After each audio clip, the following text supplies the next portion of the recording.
नमस्कार दोस्तों, मैं हूं बीएस कुमार। स्वागत है आप सभी का मेरे चैनल द डिजिटल प्रेप में। हम लोग अभी मैथ में एडवांस मैथ का चैप्टर पढ़ रहे हैं और एडवांस मैथ में हम लोग ज्योमेट्री पढ़ रहे हैं। और ज्योमेट्री की एक वीडियो मैंने डाल दी है, ये दूसरी वीडियो है। और एक चीज़ और कहना चाहूँगा कि ये ऐसे कमेंट्स आ रहे हैं कि आपकी वीडियो नहीं मिल रही है सारे चैप्टर्स के, तो आप मेरे चैनल को विज़िट कीजिए। मेरे चैनल में आप जाइए वीडियो वाले फॉर्मेट में, उसमें आपको सारे वीडियो मिल जाएंगे सारे चैप्टर के। अर्थमेटिक की सारी वीडियो मैंने डाल दी है और उसमें एक दो चैप्टर रह गए हैं जो भी मैं कोशिश कर रहा हूँ कि जल्दी वो भी मैं डाल दूँ वीडियो। और तब तक ये एडवांस की वीडियो चल रही है तो आप इसको कंटिन्यू रखिए, एडवांस की अर्थमेटिक की भी देखते रहिए। और चलिए शुरू करते हैं। तो और वीडियो में अंत तक बने रहिएगा क्योंकि पिछली वीडियो में ज्योमेट्री में बेसिक सी चीज़ें थी और आज से जो ट्रायंगल शुरू होगा तो उसमें ट्रायंगल है, स्क्वायर है, रोम्बस है, रेक्टेंगल है, तो ये सब इम्पोर्टेंट है, यहाँ से सवाल पूछे जाते हैं। तो वीडियो में अंत तक बने रहिएगा और वीडियो पसंद आए तो इसे प्लीज़ सब्सक्राइब कीजिएगा, लाइक कीजिएगा। ये वीडियो मैं आप ही लोगों के लिए बना रहा हूँ, तो आप लोग प्लीज़ जितना ज़्यादा से ज़्यादा हो सके इसका प्रॉफिट लिए, इसका लाभ उठाएं। तो चलिए शुरू करते हैं हम लोग ट्रायंगल से। और आप जब मैं ये बता रहा हूँ तो आप कभी ये मत सोचना कि सिलेबस से कुछ बाहर है। सिलेबस से बाहर कुछ नहीं है, क्योंकि राकेश यादव सर का पढ़ाया हुआ सब कुछ है। उन्हीं के नोट्स को मैं अपने तरीके से बता रहा हूँ जितना ज़्यादा हो सके सरल भाषा में, कि ताकि आपको समझ में आ जाए। तो और सब इसमें जितने भी कंटेंट है, जितने भी टॉपिक्स है, सारे एग्ज़ाम से रिलेटेड है। एसएससी जहाँ से सवाल पूछती है या फिर रेलवे, बैंक, किसी की भी बात कर लें तो अब कोई चीज़ छोड़िए नहीं, कोई चीज़ छूटे नहीं, सब चीज़ अच्छे से देखिए, समझिए एक एक चीज़ को। तो चलिए बात करते हैं ट्रायंगल की। और इसमें मैं बेसिक ट्रायंगल में बेसिक में नहीं बता रहा हूँ, क्योंकि हम लोग बेसिक चीज़ें तो शुरू से पढ़ते आ रहे हैं, बचपन से पढ़ते आ रहे हैं। ट्रायंगल क्या होता है, कितने तरह के ट्रायंगल होते हैं, एंगल इसमें कितने बनते हैं, तो इसमें हम बात करते हैं वहाँ से जहाँ से हम लोगों को ज़रूरत है एग्ज़ाम पास करने के लिए। तो चलिए इसमें आगे चलते हैं। ये हमारा ट्रायंगल हो गया, ये साइड हमारा ए हो गया, ये साइड बी हो गया और ये साइड हमारा सी हो गया। तो यहाँ पे साइड ऑफ ट्रायंगल ये हो गया हमारा ए, बी और सी, ये तीनों हमारा ट्रायंगल का साइड हो गया। तो इसमें दो चीज़ें हैं। पहला ये कि किसी भी दो भुजा का जो जोड़ होता है, किसी भी दो भुजा का जोड़ होता है वो हमेशा तीसरी भुजा से बड़ा होता है। एक तो हमारा ये पॉइंट हो गया। और दूसरा पॉइंट है कि किसी भी दो भुजाओं का जो अंतर होता है वो हमेशा तीसरी भुजा से छोटा होता है। तो यहाँ पे आप a plus B greater than C ले लो, या फिर b plus C greater than a ले लो, या फिर a plus C is greater than b ले लो। ये तीनों है, मतलब किसी भी दो भुजा का जो योग होता है वो तीसरी भुजा से बड़ा होता है। सेम चीज़ यहाँ कर लेते हैं, a minus B is less than C, या फिर कर लो a minus C is less than b, या फिर कर लो b minus C is less than a। तो ये चीज़ें हो गई इसमें। ये एक छोटा सा सवाल है कि if a 6 and 8 are the side of a triangle तो विच वन इज ट्रू। मतलब एक ट्रायंगल है जिसका साइड दिया हुआ है a 6 और 8, a 6 और 8, ये तीनों साइड है, तो इसमें से कौन सा हमारा सही होगा। तो देखिए मैंने बताया है कि किसी भी दो एंगल का जो ऐड होता है वो तीसरी भुजा से बड़ा होता है। तो हमारा दो एंगल है, ये 8 और 6 हो गया, या फिर a और 6 हो गया, या फिर 8 और a हो गया। तो यहाँ तो कहीं भी नहीं दिया हुआ है a के साथ 6 जोड़ के या फिर a के साथ 8 जोड़ के। जहाँ भी ये देखिए दिया हुआ है वो सब नंबर दिया हुआ है। तो ये मेरा 8 और 6 ही जोड़ा होगा, तो 8 और 6 हमारा 14 हो गया। और एक कंडीशन है कि दो भुजाओं का जो अंतर होता है वो तीसरी भुजा से छोटा होता है। तो देखिए यहाँ 8 और 6 का जो डिफरेंस होगा वो होगा 2, तो 2 हम यहाँ a से छोटा हो गया, और ये a जो है तीसरी भुजा ये दो भुजाओं से छोटी हो गई। तो ये हमारा इसमें ऑप्शन डी सही होगा। अब बात करते हैं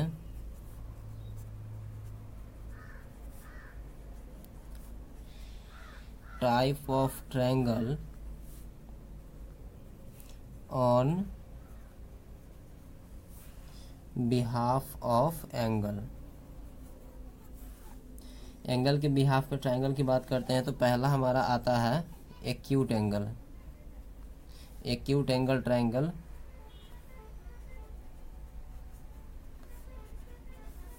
दूसरा है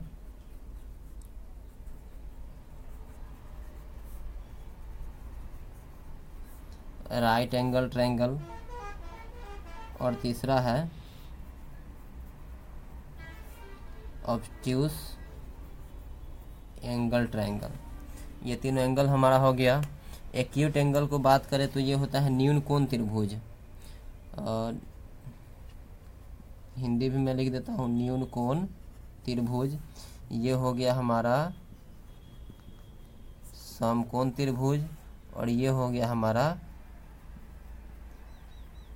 अधिकोण त्रिभुज।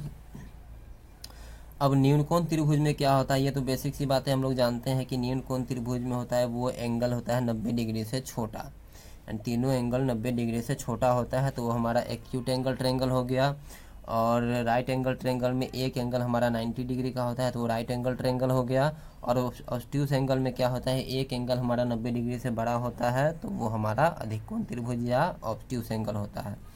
तो एक्यूट एंगल में जो रिजल्टेंट है वो है A square plus B square is greater than C square. दो भुजाओं का जो स्क्वायर का योग होता है वो तीसरी भुजा के स्क्वायर से बड़ा होता है। और राइट एंगल ट्रायंगल की बात करें तो इसमें क्या होता है, दो भुजाओं का जो स्क्वायर का योग होता है वो तीसरी भुजा के बराबर होता है। इसको समझ लीजिए ऐसे, ये मान लेते हैं ए, ये मान लेते हैं बी, और ये सी। तो इसका स्क्वायर प्लस इसका स्क्वायर जो होता है इसके स्क्वायर के इक्वल होता है। और तीसरा हो गया अधिकोण, ये ऑब्ट्यूस एंगल, तो इसमें होता है A square plus B square, ये लेस देन सी स्क्वायर। तो इसको ऐसे लिख सकते हैं कि इन्हीं दो छोटी साइड के, यहाँ पे कंफ्यूज मत कीजिएगा, यहाँ पे ये चीज़ नोट कर लीजिएगा, किन्हीं दो छोटी साइड्स के स्क्वायर का सम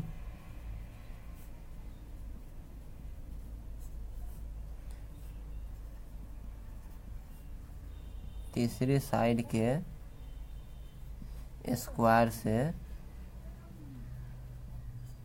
छोटा होता है। तो ये तो हो गई कुछ बेसिक सी बात है। अब चलते हैं हम सवाल पे, और सवाल जो यहाँ से है वो फिगर वाला सवाल है, तो उसको ध्यान से देखिएगा, ध्यान से समझिएगा। मैं बड़े बड़े फिगर बना के मैं उसको समझाऊंगा। तो चलिए शुरू करते हैं। तो देखिए इसमें पहला सवाल है, ये हमारा फिगर है,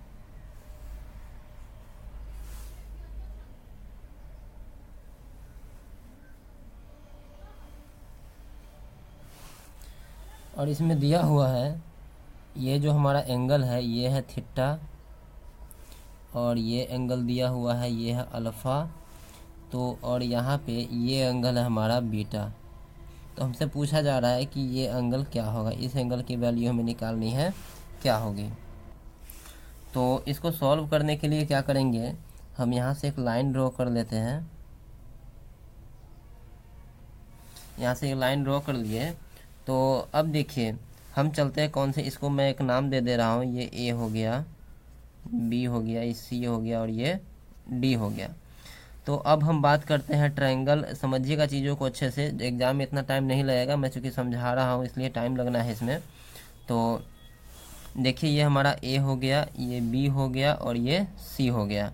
तो इस वाले ट्रायंगल में चलेंगे, ट्रायंगल ए बी और सी में। तो ये हमारा बाह्य एंगल है, बाह्य एंगल मतलब एक्सटर्नल एंगल है। ये जो ट्रायंगल हमारा बन रहा है इसका ये एक्सटर्नल एंगल हो गया। तो इसकी वैल्यू कितनी हो जाएगी, तो किसी भी बाह्य कोणों का जो मान होता है वो अंदर के संगत कोणों के योग के बराबर होता है, तो थीटा प्लस अल्फ़ा। तो ये जो हमारा एंगल बनेगा ये बनेगा थीटा प्लस अल्फ़ा। इसको समझना है अगर तो ऐसे समझ लीजिए, ये हमारा ट्रायंगल हो गया और इसको हम अगर आगे बढ़ा देते हैं, मान लेते हैं यहाँ पे हमारा x है, ये हमारा y है और ये हमारा z है, ये तीनों एंगल है। समझिएगा, बस बाह्य एंगल समझा रहा हूँ मैं। तो यहाँ जो बाह्य एंगल बनेगा ना, वो इन दोनों कोणों के योग के बराबर होगा, यानी ये जो एंगल होगा ये x प्लस वाई होगा। अगर हम इस भुजा को आगे बढ़ा देते हैं तो यहाँ जो एंगल बनेगा वो इसके और इसके जोड़ के बराबर होगा, मतलब ये हो जाएगा y प्लस जेड। अगर हम इसको आगे बढ़ा देते हैं तो यहाँ जो एंगल बनेगा जो x प्लस जेड के बराबर होगा। तो ये होता है हमारा बाह्य एंगल। तो यहाँ जो बाह्य एंगल यहाँ बन रहा है ये बनेगा थीटा प्लस अल्फ़ा। और अब चलते हैं हम लोग त्रिभुज, यहाँ भी एक नाम दे देते हैं ई। तो अब चलेंगे ट्रायंगल ई सी डी में। तो ई सी डी में देखिए ये हमारा बाह्य एंगल बन रहा है। तो बाह्य एंगल बनेगा वो इस एंगल के और इस एंगल के योग के बराबर होगा। तो ये एंगल है हमारा थीटा प्लस अल्फ़ा, तो ये हो जाएगा थीटा प्लस अल्फ़ा और प्लस ये एंगल बीटा। तो ये हमारा आंसर हो गया। मैं अच्छे से टाइम लेके समझा रहा हूँ, तो कहीं से कोई दिक्कत नहीं होनी चाहिए, आप भी अच्छे से समझिए इसको। तो चलिए अब चलते हैं अगले सवाल पे। अगले सवाल में है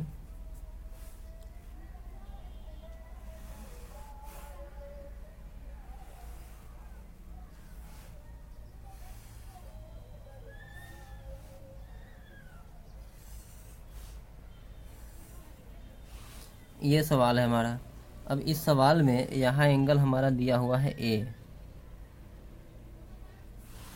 ये एंगल ए है और यहाँ जो एंगल है ये एंगल दिया हुआ है बी और ये एंगल दिया हुआ है एक्स, ये एंगल दिया हुआ है वाई और ये एंगल दिया हुआ है हमारा जेड। तो हमसे पूछा जाएगा कि इस एंगल की वैल्यू बताएं कितनी होगी। तो देखिए यहाँ पे हम लोग पहले क्या करते हैं, चलते हैं ट्रायंगल जो यहाँ पे देखिए ए और ये इस वाले ट्रायंगल में मैं नाम नहीं दिया था, चलिए नाम भी दे देते हैं इसको। A B C D E F G H I और जे। अब हमने नाम दे दिया है तो मैं नाम लेके बता रहा हूँ, तो इसको कोई दिक्कत नहीं होनी चाहिए। हम लोग चलते हैं ट्रायंगल ए एच डी में, ए एच डी में। तो ये देखिए ये यहाँ पे बाह्य एंगल बन रहा है, बाह्य एंगल बन रहा है। तो ये कितना हो जाएगा हमारा y प्लस ए, ये एंगल हमारा हो गया a प्लस वाई या y प्लस ए इसको कह सकते हैं। अब अगर ये एंगल पूछ दे हमसे कि इस एंगल की वैल्यू कितनी होगी, तो अब हमें इसमें चलना होगा कि इसमें बी जे और ई में, बी जे और ई में चलेंगे।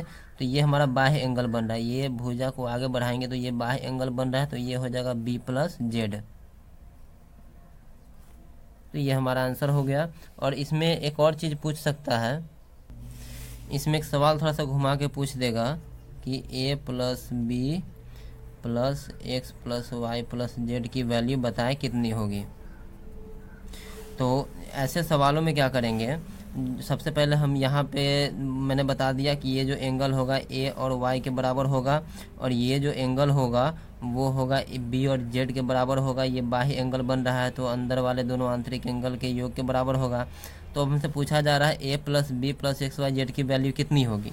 तो यहाँ देखिए अगर हम चलेंगे ट्रायंगल एच सी जे में, तो ये एक ट्रायंगल बन रहा है यहाँ पे और ये ट्रायंगल बन रहा है। तो तीनों कोनों को अगर इसमें हम ऐड करेंगे, ये एक्स डिग्री है, ये ए प्लस वाई है और ये बी प्लस जेड है, तो इसको ऐड करेंगे तो ये हमारा क्या हो जाएगा X plus A plus Y plus B plus Z. तो इसको हम ऐसे लिख सकते हैं क्या, इसको लिख सकते हैं A plus B plus X plus Y plus Z. इसको कैसे भी जोड़े चीज़ तो वही रहनी है। और चूंकि ये त्रिभुज के तीनों कोनों का योग है तो ये तीनों कोनों का योग होता है 180 डिग्री। तो ये हमारा आंसर हो जाएगा। तो सवाल में हमसे जिस तरह से पूछे उस तरह से हम इसको सॉल्व कर सकते हैं। अब चलते हैं नेक्स्ट पे।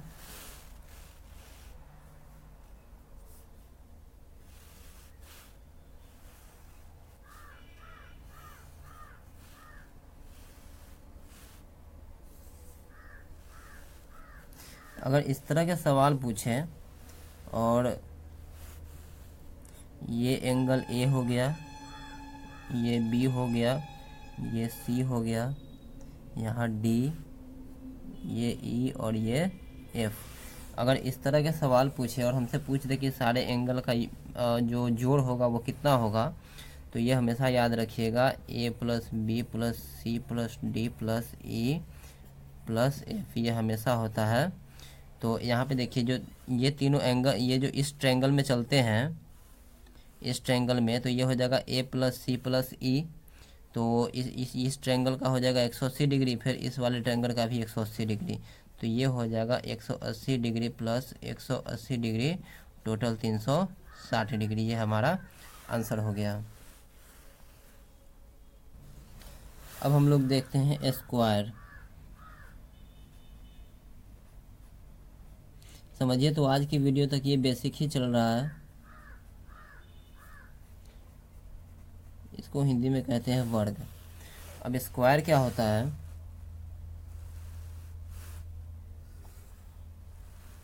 हम लोग शुरू से पढ़ते आ रहे हैं, फिर भी मैं थोड़ा सा बता दे रहा हूँ। स्क्वायर में क्या होता है कि स्क्वायर में जैसे मान लेते हैं ये एक स्क्वायर है, ये ए हो गया, ये बी हो गया, ये सी और ये डी। तो स्क्वायर में सबसे पहली बात होती है कि इसकी चारों भुजाएं जो होती है, चारों साइड जो होते हैं वो आपस में इक्वल होते हैं। जैसे मान लेते हैं कि अगर ये साइड ए है, ए यूनिट, तो ये भी ए यूनिट होगी, ये भी ए यूनिट होगी और ये भी ए यूनिट होगी। ठीक है दोस्तों।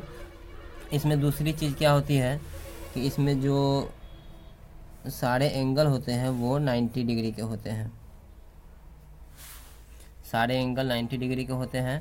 तो इसमें इसको ऐसे हम लोग लिख सकते हैं,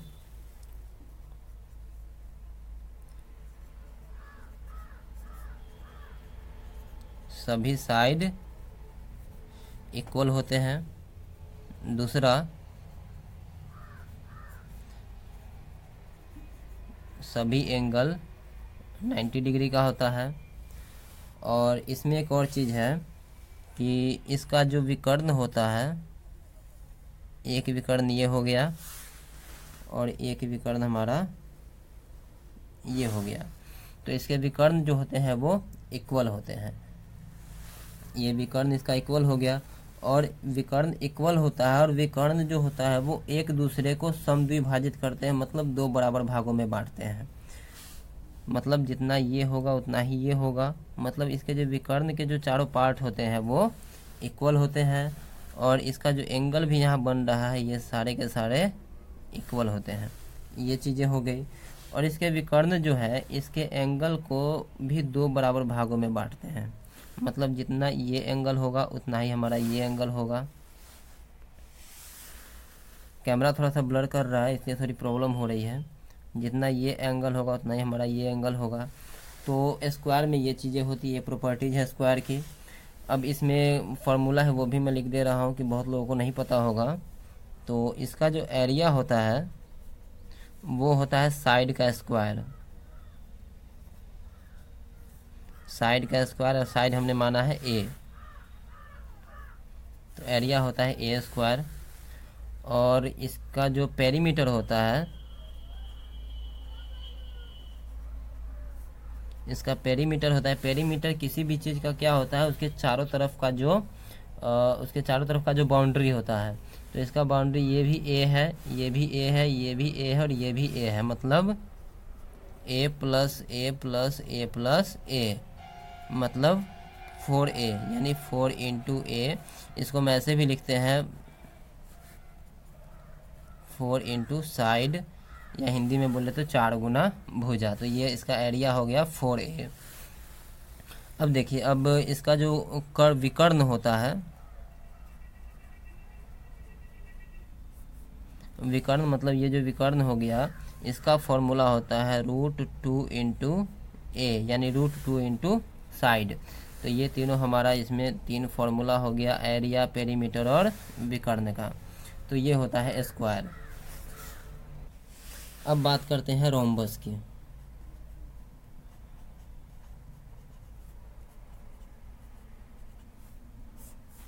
इसको कहते हैं समचतुर्भुज।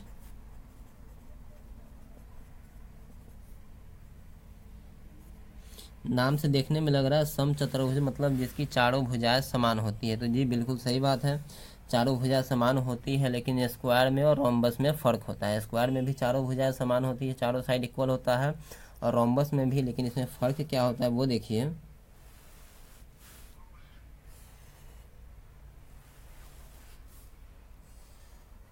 ये हमारा हो गया रोम्बस। रोम्बस में चारों भुजा तो सही बात है जी इक्वल होती है, ये ए, ये भी ए, ये भी ए और ये भी ए, चारों भुजा तो इक्वल हो गई। लेकिन स्क्वायर में इसमें फ़र्क होता है कि इसमें जो एंगल है वो 90 डिग्री का नहीं होता है, कोई भी एंगल इसमें 90 डिग्री का नहीं होता है। तो ये हो गया। और इसमें एक प्रॉपर्टी इसका ये है कि ये जो एंगल है वो मतलब ऐसे कह सकते हैं कि आमने सामने का एंगल इसमें इक्वल होता है, मतलब ये एंगल इसके बराबर होगा और ये एंगल इसके बराबर होगा। ये चीज़ें हो गई। और इसमें एक और बात है, पहली बात तो ये कि चारों भुजाएं समान हो गई, और दूसरी बात आमने सामने का जो एंगल होता है वो इक्वल होता है। और तीसरी बात, इसके जो विकर्ण होते हैं, किसी भी चतुर्भुज में दो विकर्ण होते हैं, तो एक विकर्ण ये हो गया और एक विकर्ण ये हो गया। तो इसके विकर्ण एक दूसरे को बराबर भागों में बांटते हैं। तो मतलब जितना ये होगा उतना ही ये होगा, और जितना ये होगा उतना ही ये होगा। मतलब ये इसके बराबर और ये वाला इसके बराबर, ये हो गया। और इसमें ये हो गया, 3 कंडीशन इसमें हो गया। चौथा कंडीशन इसमें ये है कि इसमें जो एंगल बनता है जहाँ पे विकर्ण एक दूसरे को काटते हैं, एक दूसरे को प्रतिच्छेद करते हैं, तो वहाँ पे चारों तरफ एक एंगल बनता है, तो ये एंगल 90 डिग्री का होता है। एक ये इसमें कंडीशन है कि विकर्ण जब एक दूसरे को समद्विभाजित करते हैं वहाँ पे 90 डिग्री का एंगल बनता है। ये 90, ये 90, ये 90 और ये भी 90। तो ये हो गया रोम्बस का प्रॉपर्टीज। अब बात करते हैं हम लोग रेक्टेंगल का।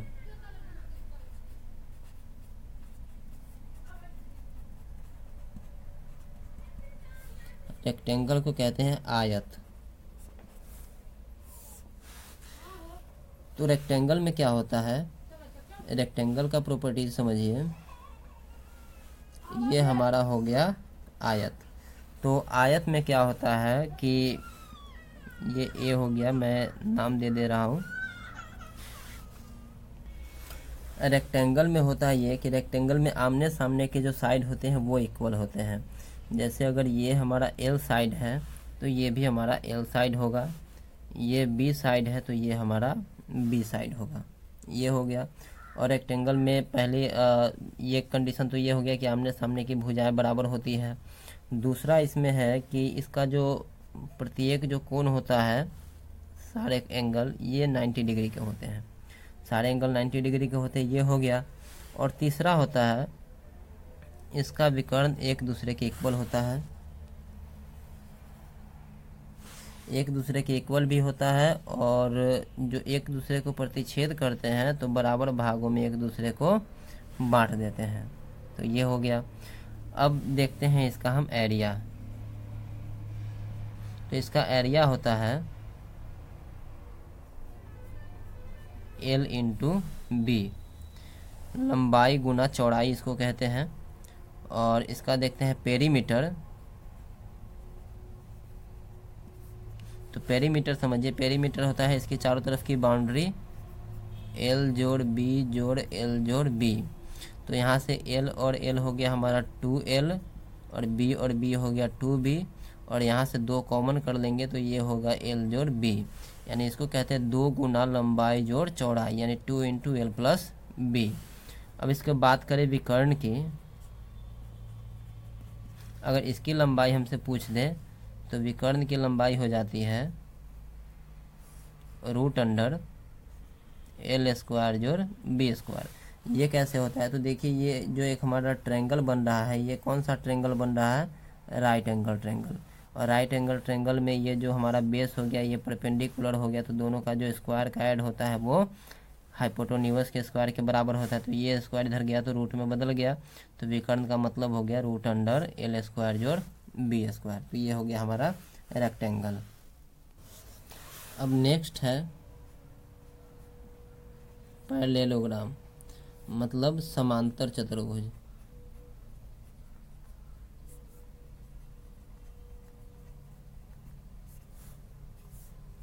समांतर चतुर्भुज में क्या होता है, जैसे स्क्वायर के इक्विवेलेंट जो हमारा रोम्बस था, चारों भुजाएं समान थी, वैसे ही पैरेललोग्राम में क्या होता है, जितना ये होता है उतना ही हमारा ये भी होता है, और जितना ये होता है उतना आमने सामने की भुजाएं इक्वल होती है और एक दूसरे के समांतर भी होती है। और दूसरा है, इसके जो विकर्ण हैं ये जब एक दूसरे को काटते हैं तो एक दूसरे को दो बराबर भागों में काटते हैं, मतलब जितना ये होगा उतना ही ये होगा, और जितना ये होगा उतना ही हमारा ये होगा। तो सेम चीज़ इसमें भी है। अब चलते हैं सवाल पे। अब बेसिक चीज़ें ख़त्म हो चुकी है, अब यहाँ से जो भी चलेगा बहुत ही इम्पोर्टेंट चलेगा, तो प्लीज़ वीडियो को देखते रहिएगा। और यहाँ से अब हम सिर्फ सवाल सॉल्व करेंगे, बेसिक जो ज़रूरी था उतना मैंने बता दिया है।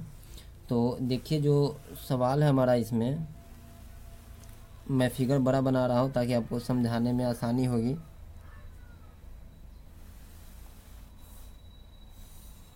ये हमारा स्क्वायर है, इसको नाम दे दिया ए बी सी और डी, और इसमें ये एक पॉइंट है, तो ये पॉइंट है, इसको ड्रॉ कर दिया। और हाँ, ये इस स्क्वायर में ये ए हो गया हमारा, ये भी ए है, ये भी ए है और ये भी है। स्क्वायर है तो जाहिर सी बात है चारों जो हमारा साइड होगा वो इक्वल होगा।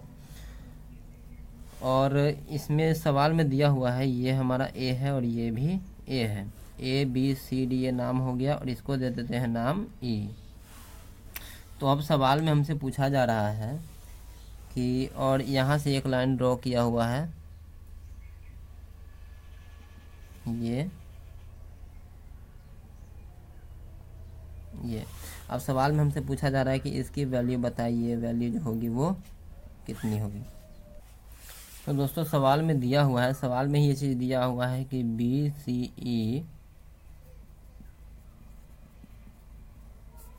समबाहु त्रिभुज है। बी सी मतलब बी सी ई, ये जो हमारा ट्रायंगल है ये समबाहु त्रिभुज है। तो ये हमारा जो ये साइड है ए है, तो ये भी साइड ए होगी और ये भी साइड ए होगी।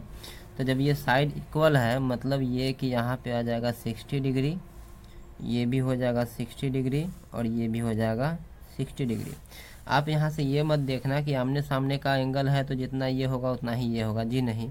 ये आमने सामने का एंगल है तो आप ऐसे समझ लो,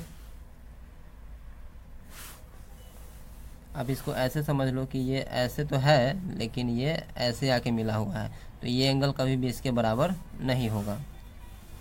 ये वो एंगल बराबर कब होता है, जब दो रेखाएं एक दूसरे को प्रतिच्छेद करती है, तब आमने सामने का जो एंगल होता है वो इक्वल होता है। ये एक्स है तो ये भी एक्स होगा, ये वाई है तो ये भी वाई होगा, अगर एक दूसरे को प्रतिच्छेद करे तब।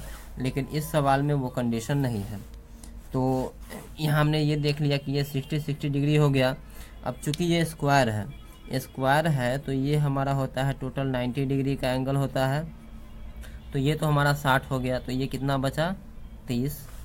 ये हमारा 60 हो गया, तो ये जो हमारा बचा इतना, ये बचा हमारा 30 डिग्री। तो अब देखिए, अब यहाँ पे ये ए है और ये भी हमारा ए है, तो ये ए हो गया, ये ए हो गया। तो समद्विबाहु त्रिभुज में हम जानते हैं, अगर ये समद्विबाहु त्रिभुज है और समद्विबाहु त्रिभुज में ये साइड और ये साइड इक्वल है, तो मतलब इस साइड के सामने का एंगल और इस साइड के सामने का एंगल भी आपस में इक्वल होगा।